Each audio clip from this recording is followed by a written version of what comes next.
Hi viewers, welcome to TAMIL360 TV.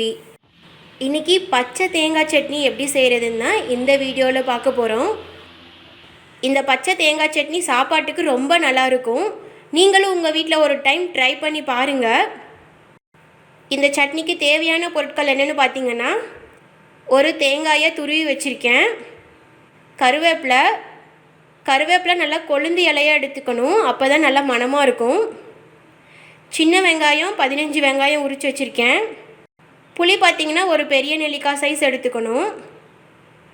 சீரகம் 1 teaspoon எடுத்திருக்கேன். உப்பு தேவையான அளவு. வரமிளகா 5 மிளகாய் எடுத்திருக்கேன். இது வந்து நல்லா காரமான மிளகா, உங்களுக்கு காரத்துக்கு ஏற்ற அளவுக்கு எடுத்துக்கோங்க. இது எதையுமே வறுக்க தேவையில்லை, அப்படியே பச்சையாக அரைக்க வேண்டியது தான். ஓகே, அரைச்சிட்டு சட்னி எப்படி இருக்குன்னு காமிக்கிறேன். அவ்வளோதான், சட்னி ரெடி. இந்த சட்னி சாப்பாட்டுக்கு ரொம்ப நல்லாயிருக்கும். 1 ஸ்பூன் சட்னி இருந்தால் போதும், ஒரு பிளேட் சாப்பாடே சாப்பிட்றலாம். ரொம்ப நல்லாயிருக்கும். ஓகே, நீங்களும் இந்த தேங்காய் சட்னியை உங்கள் வீட்டில் செஞ்சு சாப்பிட்டு பார்த்துட்டு எப்படி இருந்ததுன்னு உங்களோட ஃபீட்பேக்கை கமெண்ட் பண்ணுங்கள்.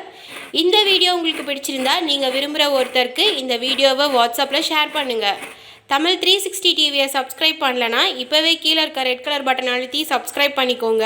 நாங்கள் அப்லோட் பண்ணுற வீடியோஸை உடனுக்குடன் தெரிஞ்சுக்கணும் அப்படின்னா மறக்காமல் பக்கத்தில் இருக்க பெல் ஐக்கானையும் கிளிக் பண்ணிக்கோங்க.